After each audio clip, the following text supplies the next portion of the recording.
Yes, franchising is a great way to scale and grow and let other people buy in. But remember, they're buying into you, they're buying into your brand, and they're buying into systems and processes and procedures and technology, expecting, right, that yeah, I'll buy in, but what are you giving me, the franchisee? And I think if that doesn't get you excited, if you don't go, oh my gosh, I could help other people become business owners, I could help change their life, like financially, give them the freedom and flexibility for more time with their family. If that doesn't give you goosebumps and make you go like, wow, that sounds, exciting, then I would say franchising is probably not for you. Because the flip side of that coin, and I love even having the whole pro and con conversation, is if you do this, you will go from being a business owner to being a franchisor.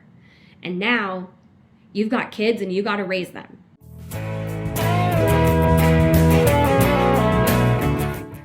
I'm Kandas Rodarte, and you are listening to Gratitude Geek, the podcast for female solopreneurs over 40, building genuine, lasting connections with clients, colleagues, and community. Today, I'm joined by franchise connector Brittney Lincoln. If you're curious about owning a franchise, then this episode is for you. Welcome, Brittney. Thank you so much for having me. So tell us your story. How did you become a franchise connector? Yes. So I'll take you back to 2009. That is when I graduated from college. And I'm sure as many people remember, not the best time to be looking for a job, not the best economy.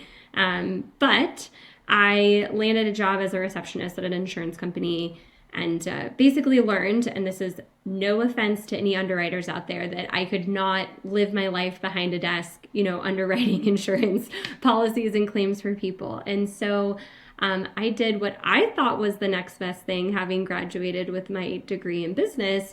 I started my own business with a friend. And so that was my first venture into entrepreneurship.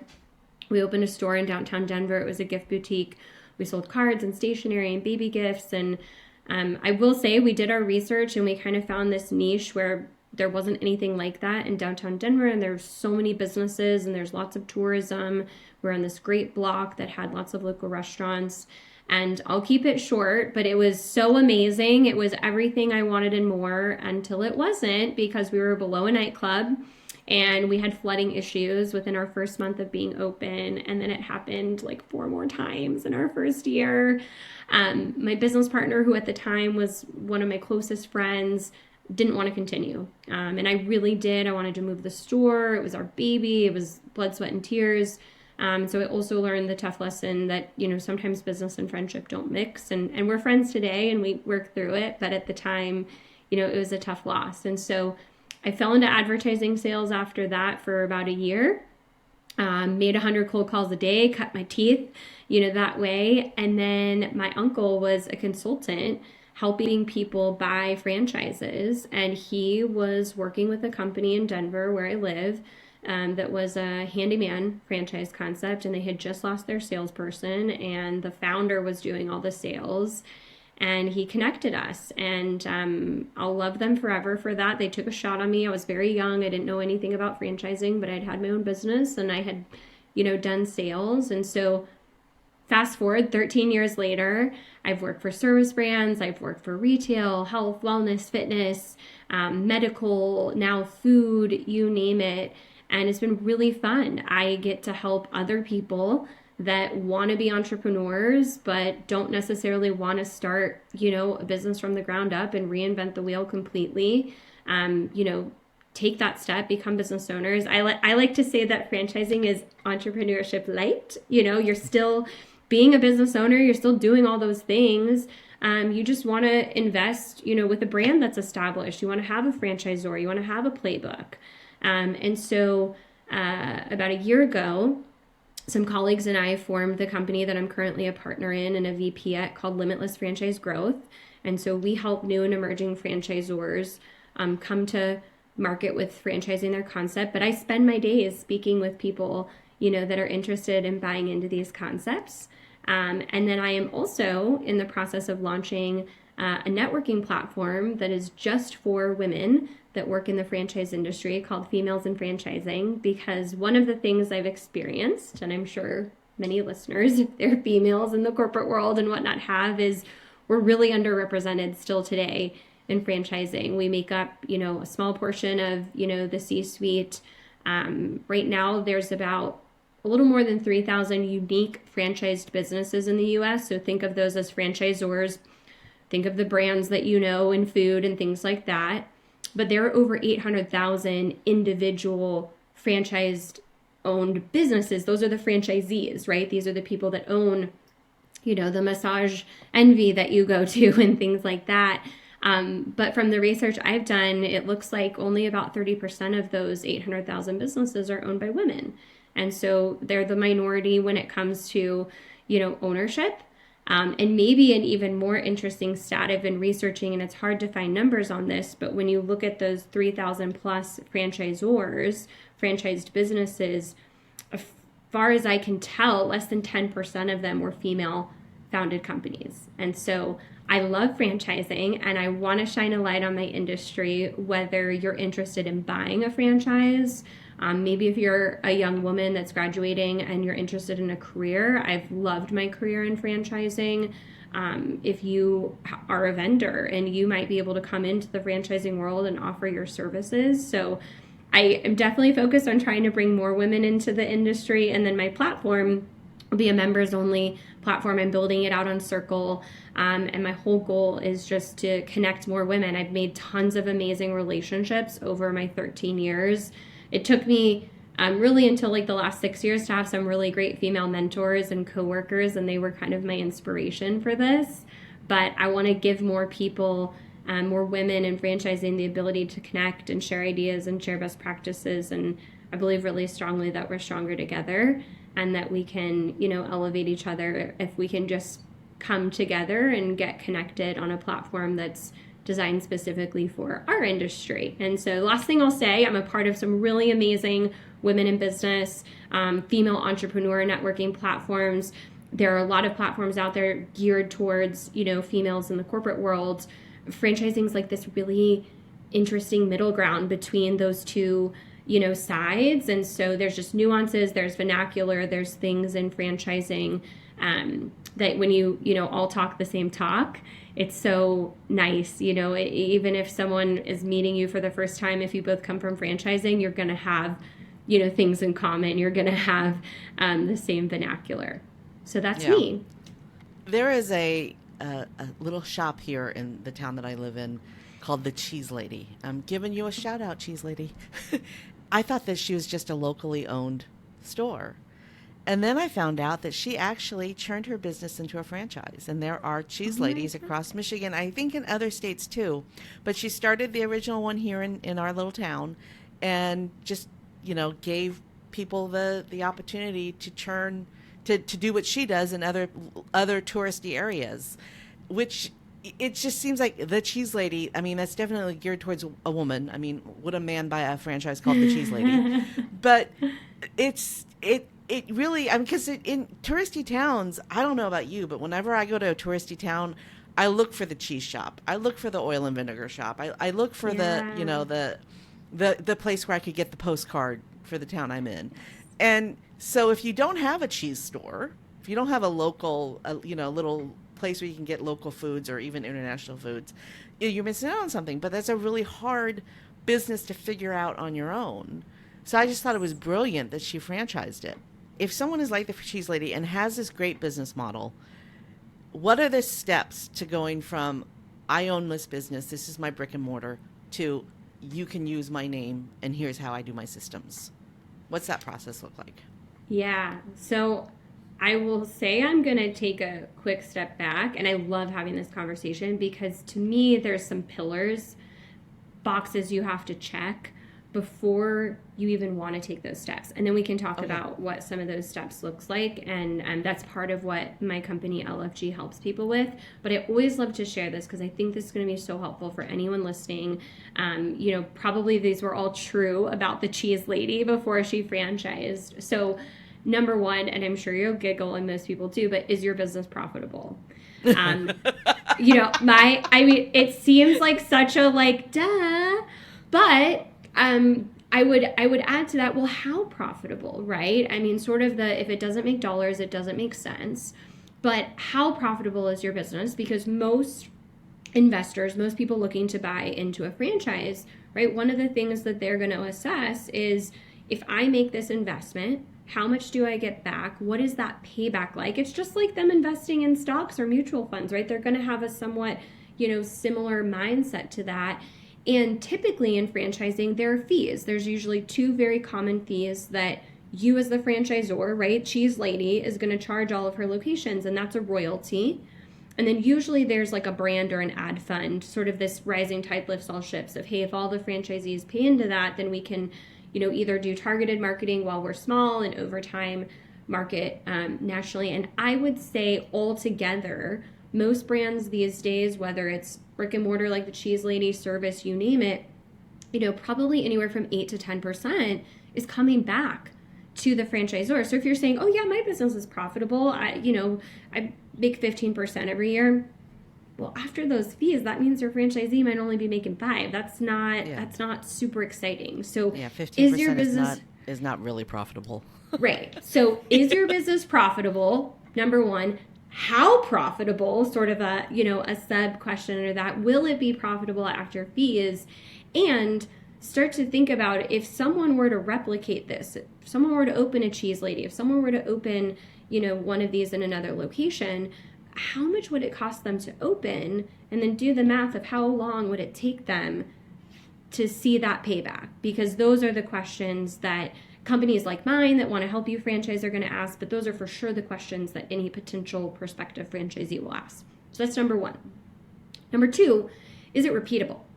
And again, maybe like glaringly obvious, but some people have these amazing businesses, but being able to make it work in a different market, being able to make it work with someone that's not you, right? Like my repeatable is, it's not just does the business work in other places and other markets, but can someone else do it? Or is your business so closely tied to you that it's not going to work? And I would say kind of along those lines is like, is it teachable, right? So there's the, can I repeat this? Will it work in other markets and other places? But is it teachable?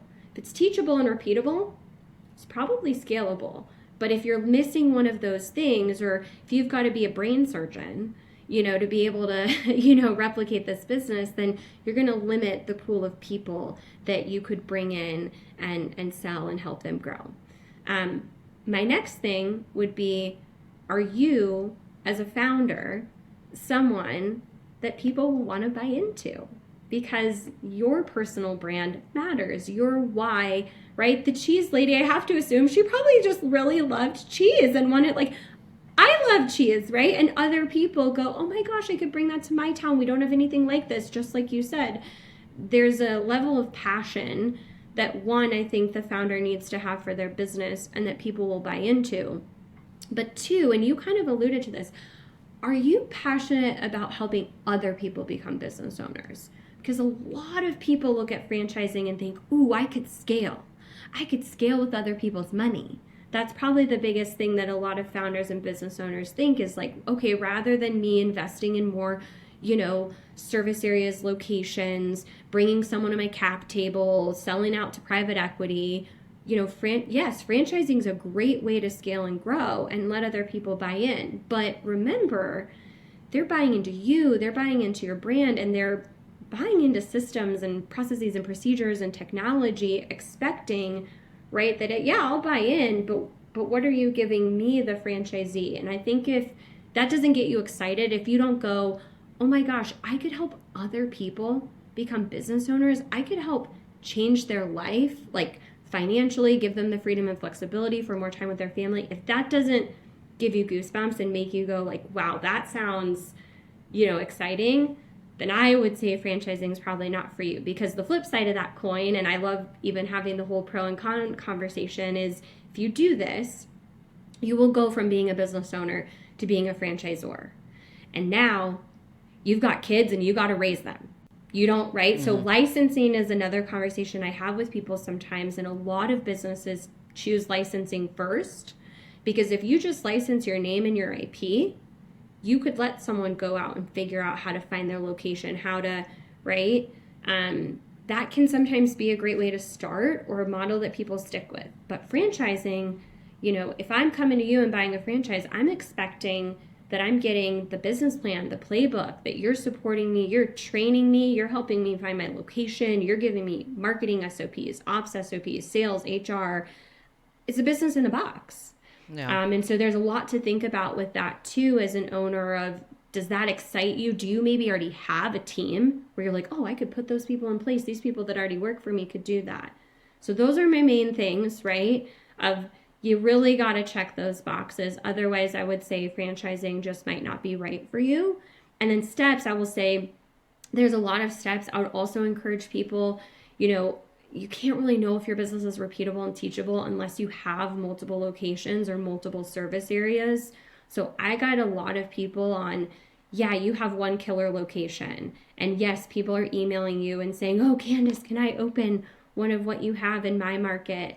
But do you really want to learn on them, or do you want to do it yourself? And instead of investing the tens of thousands of dollars, which is what it would take to franchise, open another location. And if you can, do it in another market so that you can have that proof of concept, and that will then set you up for so much better success when you do go to franchise. But there's legal steps first. The Federal Trade Commission regulates franchising. Then there's getting your support, propped up. I would say there's researching how you want to sell franchises. Are you going to just sell to individuals? Would you let them own a whole, state? That's a consideration. And who are you looking for? Getting really clear on your avatar, right? And then what's very interesting is you could do it yourself as the founder. You could hire an internal sales team, or you could hire a company like mine, LFG, and basically we become your sales department because we're experts in it and we know the process and we know how to connect you with consultants, which is a whole nother conversation we can have, who are kind of like the real estate agents in franchising, where if you're interested in buying one, they would profile you and get to know you and help you navigate the buying process and be really a neutral third party in your corner. So there are so many things that we could talk about here. One is the differentiation that you just made, which thank you for doing that, between what you do, which is helping a business become a franchise, and what a consultant will do, which is helping an individual find the right franchise for them. Yeah. And I do know people who do that work, and it's really fascinating because their job is to work with an individual and then determine what they're passionate about, and then based on that passion, figure out which of hundreds of franchises out there would be the right one for them. I do want to go back when you were talking about personality and how people are buying into the owner's personality. There was a transition that happened when Wendy's went from being a hamburger joint to Wendy's being founded by Dave Thomas. Like, Dave Thomas was always the founder of Wendy's. Right. But at some point they decided to build him up as a cult status.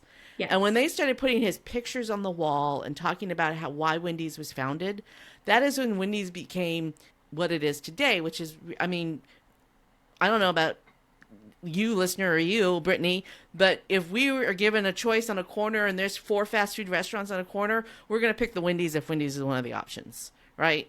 There's very few fast food that we would go to other than Wendy's by choice, right? Yeah. If we're given that choice. Yeah. And that wasn't true 20 years ago. Right. And it has to do with the Dave Thomas story. Yeah. Which they didn't tell until 20 years ago. Maybe a little bit longer than that. Before that, I want you to dig into that and how important that is. Yeah. Especially early on, right? If you're one of the first 5, 10, 20 franchisees, very likely the founder is running the company. I would say most of the time, the brands that we have right now, the founder is the founder and the CEO. And so they're at the helm. And you're not just buying into this C-suite of, I think, this executive team that's in place is, up to par. You're literally buying into the person that started this company and their why. And we know that there's sort of like we joke, like the coffee and the beer test, right? Like, would I want to have a coffee or a beer with you? If the answer to that is no, then for me and my business partners, it's not a founder that we're going to work with, because we know that if that's our assessment, it's probably going to be, the franchise candidates assessment. So we have this joke of like, are they a good human? Right? And there's not a test that we can fully give people for that. But for the most part, right, through conversations, you can tell. And a lot of people get really excited about that, right? I mean, there is a little bit of a psychology to it. That's a great story, right? I mean, Wendy was his daughter, right?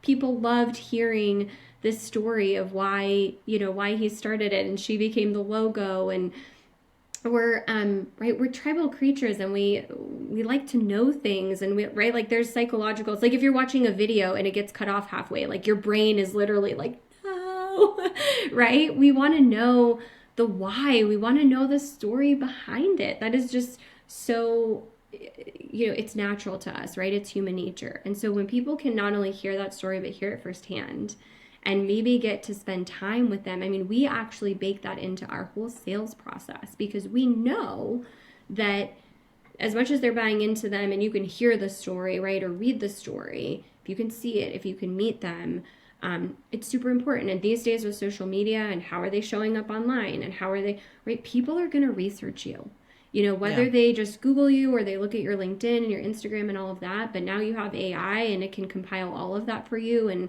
0.3 seconds. Yeah. So yes. Now I will follow that up by saying that, there are plenty of brands where the founders have sold and rode off into the sunset and they're still very, very successful. So I also want to make, I think, the disclaimer that if you're a founder and you're like, oh my gosh, so I have to be there forever.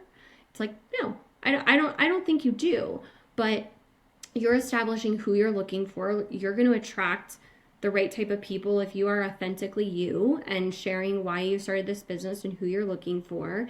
And then what I've seen is those really great founders, right, they attract really great people that want to come and work for them. And eventually they can kind of fade into the background and they can start to step away and the company still runs really well. And sometimes people end up falling even more in love with the COO because, no offense to founders, but a lot of times as founders, we're sort of these high flying creative, right? We're in outer space and we're not always getting it done. Now, there are definitely founders that get it done, but sometimes you need that dynamic duo, right? Of like the founder that's got the idea, the why, the story, and then like the COO or the VP of Ops. It's like, okay, what needs to happen, right? Who are the people? What are the processes to make this all come to fruition? But yes, for us and how we do things, and I think whether we talk Wendy's or you look at a lot of brands, Orange Theory, like the woman, or I think it ended up being a team that started that, like all of these major brands, when you go back and look, they had really incredible founder stories that people, the early adopters, right, were really buying into that. And then over time, they reached a point where people were buying more the track record. And that's not wrong. Every brand's going to kind of have that life cycle of what they go through. But it's one of the biggest things we look for. Before we look at numbers, before we look at anything else, who is the founder? What is their story? What is their why? And are they a good human? And would we sit down and have a drink with them? But I'm thinking about McDonald's, though. And McDonald's was a great concept, and it took off, and it was fantastic. But Ray Kroc was a total jerk. He's just not a good human. Yeah. So sometimes you need to hide that. I mean, but it is a different time, though. Would McDonald's be successful in 2025 if it was launched in 2025 with Ray Kroc at the helm? I don't know. Maybe not. That's a really good question. We should ask ChatGPT that and see what. No, I'm kidding. You know what? I am gonna. No, but you're right. I mean, look, not that many people knew. Only sort of the people closest to him. Right? It's kind of like, I think some similar things have been said about Henry Ford, right? Of like visionary, not maybe the nicest person or, best boss, expected a lot. Now, like, got a lot of things done, right? Absolute visionary. And so, we probably could find a list of, of a lot of people, right? That maybe are not, super good, humans that have still been successful. And like the cult following, I know neither of these are franchises, but Apple versus Microsoft, Steve Jobs and What's his name? Oh my gosh, no, I'm not going to think of it either. Bill Gates. Bill Gates. And, I was like, and Bill Gates. They actually would talk to each other at the beginning, and Steve Jobs would always tease Bill Gates about how ugly his computers were. He said they need to be prettier, right? But different market. Mm-hmm. But here the point I was trying to make is Bill Gates left Microsoft 20 years ago, and Microsoft did just fine without him. Yeah. And they tried to fire Steve Jobs, and they had to hire him back because Steve Jobs was so integral in the success of Apple. Yeah. Right? Whereas Bill Gates created a company that could go on without him. Without him. Yeah. You know, different leadership styles, different cult status. You know, Bill Gates was never the cult figure that Steve Jobs was. No. You know, Bill Gates was happy to be in the background doing his nonprofit work and spending his billions, you know, making the world a better place. Whereas Right. Steve Jobs liked to be on the stage with the lights on him and making these big announcements in his black turtleneck, right? Different Right. personalities. Okay, so I ran the ChatGPT, Okay. and it says it could still be wildly successful, but here's what would fail. Ooh, okay. And it says the ultra-processed fast food, not cool. Exploitative labor practices, PR don't start. Carbon footprint is bad. Franchising saturation is real. But what would still work is the systems, the vision-driven leadership, and the scalability. If Kroc launched McDonald's in 2025, I'm going to figure out a way to link this ChatGPT result in the show notes, y'all. If Kroc launched McDonald's in 2025, he'd likely pivot to an AI-optimized ghost kitchen model for delivery-first meals, plant-based and health-forward options, sustainably branded fast casual concept, franchisee empowerment through tech, and a values-driven story, not just speed but community. The original McDonald's that launched in the 1950s, launching again in 2025 would not work, but Ray Kroc's ideas would. So that's Okay. what I will figure out a way to launch this. So no, McDonald's as it is today would fail if it launched today. Isn't that interesting? So I had a interesting. feeling though. I had a feeling that would be the. I mean, they say timing is everything, so you know. I mean, I find that to be fairly true. Yeah, this is very fast. I can't wait to actually read the whole thing. I'll figure it out, y'all. I'll figure out how to link to. I think there's a way that I can actually link to the ChatGPT results. But if not, I'll just create a document that anybody can read. So it'll be in the show notes, y'all. That was a fun rabbit trail to go down, though. Like, you know. What can a woman learn? And I meant to say this earlier and I forgot. I believe that women business owners will uplift everybody. The more women who own businesses, the better off everyone will be, including men. Women include everybody in their vision. And then when they move forward, women include everybody. And men will have a better life if more women own businesses. Just saying that. Okay. That's my opinion. They're more profitable too. There's lots of research that says the female-run companies are more profitable. So that makes a lot of sense. Just saying. Because women care more about. I was reading a book. Not reading a book, but I have this little app on my phone called Blinkist, and every day it gives me like a 10 or 15-minute synopsis of a book. And today's book was called. Hold on, I hope it's still on my phone. The book is called The Social Brain.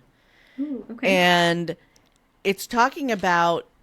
In one section, it was talking about how if a business sets up their office so that there are coffee stations throughout that people can gather at and different departments can talk to each other at the coffee station, that the business is more profitable and runs better. And there's more ideas. And women would think that way. Yeah. Women think about things like that. Mm-hmm. Because women are about the community, whereas a man would be like, you know, that costs us too much money. Well, Probably. Does it? You know, I once went to a business meeting where they didn't give us coffee. They did not serve us coffee at this business meeting, and I'm like, a man made that decision. We're gonna be half asleep by the end of this meeting. There would have been coffee, snacks. Right. I went to a party about 6 months ago, and my husband's all, "Do you need to eat first?" And I went, "Sweetheart, this is a party hosted by a woman, and the only people invited are women. there will be food. Yeah. There'll be lots of food. Every woman is going to bring food, and there'll be way more than enough food. So I love that. But anyway, I really enjoyed this listen. It's business. It's focused on business. The Social Brain by Tracy Camilleri. But I really, I mean, I'm tempted to actually read the whole book because the synopsis was so good. But yeah, those little coffee stations. Just if you've got one coffee station in your company, add another one. We are tribal creatures. We like community. We like connecting with each other. I will say, I do think that women seek it out more than men. And I just think that's, it's kind of in our DNA. But yes.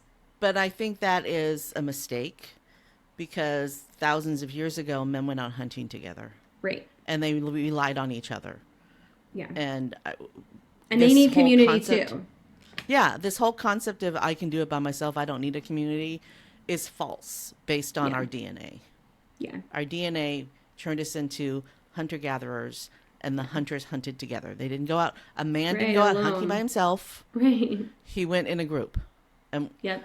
So men need to get over that whole I can do this by myself thing, I'm a man, and realize that they need their community. And that community includes the women. Yeah. Okay, so what can a female solopreneur, all of that to say, what can a female solopreneur learn from a franchisor? Ooh, yeah. So everything in franchising is about systems. I mean, it's having a system for everything. And I will say, with the rise of AI, I understand people have to be very careful. I think the paid versions and understanding privacy and is it learning from you and things like that. I'm not an expert on that, but I always tell people, if they're going to open that next location, right, document everything. If you document everything you do to open another location, you just created your training manual, essentially, right? You just created basically what you're going to need to do to franchise. And so I think just systematize and optimize. That is what franchising is. It's rinse and repeat. It's copy and paste. Pick your analogy. That's what franchising has gotten really good at. And I do think sometimes the entrepreneurs and the people that I've met, they're drowning in tasks or they're drowning in their inbox and they're drowning in, and even if you are going to stay as a solopreneur or you are going to stay with just your business, what can you systematize so that you almost run like a little mini franchise? You could think of yourself.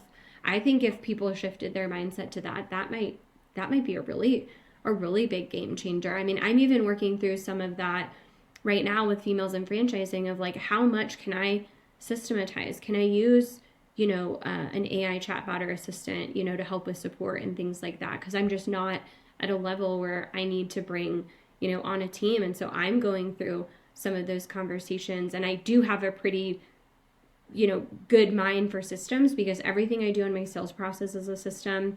It's what I'm selling people on is that you are not going to be on an island wondering what you're supposed to do the next day. The franchise is going to give you everything, but you have to execute. So I think that's something, even research people's, processes, research, vendors, that they're using. I think you can learn a lot from your competition, right? Research your competition, and sometimes your competition's willing to talk to you. Franchising is really collaborative, and so it's kind of a fun industry in that way. But I think systems would probably be the biggest thing that people could learn. And I would never want anyone to waste someone's time. If someone came through my process and they weren't actually interested in buying a franchise, but if you do have an interest, or even if you just wanted to call a franchise up and say, hey, I'd love to learn more about how you're doing things, they may or may not be willing to share some of that information with you. You also might be able to research a lot of it on their website. Yeah. Well, and you could also go to your local chamber event and meet hundreds of people. Go to these chamber events, right? Oh, yeah. Somebody at one of those chamber events owns a franchise. Yeah. Ask them out for coffee. Yeah. Pick their brain, just ask them out for network coffee. With them. Yeah. Yeah. Have you read Systemology by David Jennings? Ooh, I have not. So I interviewed him. I think it's episode 265, but please don't quote me on that, y'all. I will link to that episode in the show notes. Um, Basically, a system can be as simple as a checklist. Right. These are the 10 things that I need to do to get ready to do this. Right. But once you create that checklist, then anybody can do those 10 things. Right. This is the system to clean the bathroom. This is the system. And I don't know if you've noticed, but at fast food restaurants, they don't have cash registers like with numbers. They have cash registers with pictures. Yeah. It's as simple as pushing the picture of the large fry. Yeah. Right? Right. There's a system. There's a system for that. Right. It really is. I mean, my husband and I had a custom furniture business, and we hired high school and college students. And the reason why our high school and college students could create handcrafted custom furniture was because we had checklists and systems. And we taught them the systems, and they could reproduce the results from the system. Now, did they actually build the furniture? No. They painted it. They put it together. We taught them the system. My husband taught them the system. I didn't work in the shop. My husband and I have a system for the way I manage my podcast. I have checklists and all sorts of things. I have a system to review people who ask me to be on the show. I have steps that I follow after the show to make sure that everything is cool and everything and then I even have a system for the order in which my podcast blog posts are written. There's a template and a system. Everything is systemized because it just makes it so much easier. And it looks more professional. Yeah.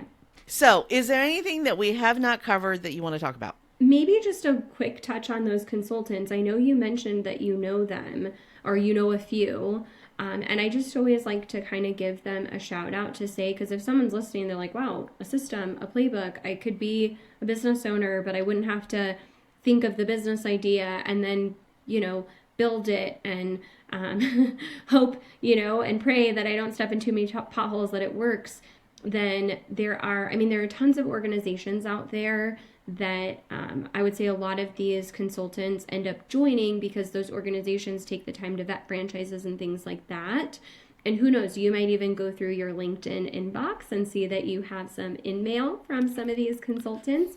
And I would just say, do your research on them, look at their background. In my experience, the best consultants have owned businesses and owned franchises. And so they can walk the walk and talk the talk with you. They're not just there to profile you and present you with options and try to get you to buy something. They have done what you were thinking about doing, and they really have your best interest in mind because they want a referral from you. They want you to be so happy in your franchise that you're like, oh my gosh, I'm going to tell all my friends and family about this consultant that I work with. Like that is their business. That is how they make money. That is their livelihood. And so the really good ones, look at their background. There's so many out there. I would feel bad if I only called out a few, but look at their background. They'll all have LinkedIn profiles, or you can research top franchise consulting companies, FranChoice, FranNet, IFPG, FCC, there's a number of them, and then look, they all have their roster of their consultants. But those people, totally pro bono. I mean, don't get me wrong, they will be compensated if you end up buying a franchise, just like if you use a real estate agent and you buy a home, they will be compensated, but they're going to profile you and give you personality tests. And I think the funnest thing about working with them is they will probably present you with options that you go, painting franchise or a home cleaning franchise or a Pilates franchise. I hadn't thought about that, but the one that you sort of least expect or is at the bottom of your list, you might get into your due diligence and all of a sudden it's at the top and you're looking at that consultant and you're going, I would have never thought that I would want to invest in this business. But now that I know more about it, now that I've met the team, I've built my projections, I'm in. And I've had so many people over the years come back and contact me and thank me and for sure thank their consultant. I would have just brought them through the sales process and say, this has changed my life. This let me quit my job. It's given me more time with my family. It's just empowered me to have something that is mine and not, work for the man anymore. And so I do want to give them a shout out because I think that they are such an integral part to this. And I always tell people, I mean this from the heart. If you reached out to me tomorrow and said, I want to buy a franchise, I would say, that's great, Kandas. Let's find you a franchise consultant. They'll help you. I would never want someone, like I said, there's over 3,000 franchise businesses and yes, you can ask Chat and Perplexity and all that, but you know where they're pulling their data from. It's not going to be like someone who, right, has been in the industry, who has done it, their company's vetted them, and they know how to match you up. I don't think AI and technology is going to be able to take that away. I think those... Yeah, you can't replace the human in that situation. Yeah. You might be able to do a little bit of upfront research, so when you talk to the Right. consultant, you can say, here are some ideas that I had, but you're right about the personality test. Yeah. You know, and a lot of people think that they have to do the work. Like, I can't own a plumbing business because I'm not a plumber. Right. Not true. You totally That could. is such a fallacy, because you hire the plumber. There are Right. lots of qualified journeyman plumbers out there who don't want to own their own business. Right. They just And want to don't get a want to check. market. Right. Yeah. They don't want to run payroll. They don't want to... Yes. You're so spot on. And I loved representing the home service brands that I represented, because I would take that objection down, all day long. And I would say, you're going to give them a great place to work, and you're going to treat them well, because you're coming from the corporate world where you don't yell at people and you don't, right? Like, Yeah. and that's sometimes one of the best things, when you can take someone out of the corporate world and put them in charge of plumbers and people like that. And they use systems and right, for how they're going to show up to a job and do things. And then that person gets to do what they're good at, but in a very systematized and structured way, which, as humans, for the most part, we do tend to like structure. Some of us really love painting outside the lines, but there's also something to having that list to follow. Well, a really good business will have their systems in place with the flexibility to make adaptations if necessary. Like, Yes. if you're too rigid in your thought process, you end up losing some of that customer trust. Right. Just for clarification, if someone owns a business today and they think it would be a great franchise, Brittney is the woman to talk to, because she can help you determine whether or not your business is franchisable. Yes. franchisable. Hey, I don't think it's technically a term. I do want to say that, but yes, I would be more than happy. Reach out. Again, that is what my company that I'm a partner in, Limitless Franchise Growth, does. We help people through, navigate through that process. I will say we're going to use outside, like, we're not franchise attorneys, but we have great franchise attorneys that we work with, right? So yes, I would say would love to have a conversation just to run through some of those questions and just figure out, is it even a path you should start to chart down and consider and think about? We can even talk budgets, and people ask me that all the time of what is it going to cost? And I mean, it's so dependent on where are you at and how many people are on your team. And, but I would say tens of thousands of dollars. Like, it could be $100,000 and it could be $1 million. I'd have to know so much more about your business, and we'd have to talk through, if you're a solopreneur working every day in your location, or then we got a lot to do to get you ready to support all the babies, franchisees you're bringing in, right? But yes, I love having those conversations. I love geeking out about franchising, and I love connecting people. So if I'm not the right person, if we're not the right company, been in the industry for 13 years, I will find who that right person is, and I will get you connected with them. And likewise, if you are thinking about buying a franchise, Brittney can connect you with a consultant who will help you buy that. Or I actually know some too. So, but again, it's about, I have this rule that I will not connect somebody to somebody else just because they do what the person asked for. There has to be the right personality fit. Yes. I have to think that they will like each other. Agreed. Will these two want to have coffee with each other? Just like you said earlier. Yeah. Would they want to have coffee with each other? And you probably know a lot more consultants than I do. But just like you wouldn't buy a house without a real estate agent, because that's a really bad idea. Right. Real estate agents know the law. You don't. Right. You shouldn't buy a franchise without a franchise consultant. Correct. I love it. All right. Brittney Lincoln, this is your moment of gratitude. For whom or what are you most grateful? My family, from my mom, who's my biggest inspiration. She was a single mom and she worked her butt off to take care of me, to my husband and our two boys. I love what I do at work, but I wake up every day super, super grateful for my family and the people that I have, closest to me in my life. Thanks for tuning in to Gratitude Geek, the podcast for female solopreneurs over 40, building genuine, lasting connection with clients, colleagues, and community. Our theme music is by Rev Brock and Soul Lily. To connect with Brittney Lincoln and check out the resources we've mentioned today, head over to the show notes at gratitudegeek.com. This is episode 283. I've been your host, Kandas Rodarte. Stay groovy, my friends. Stay groovy, my friends.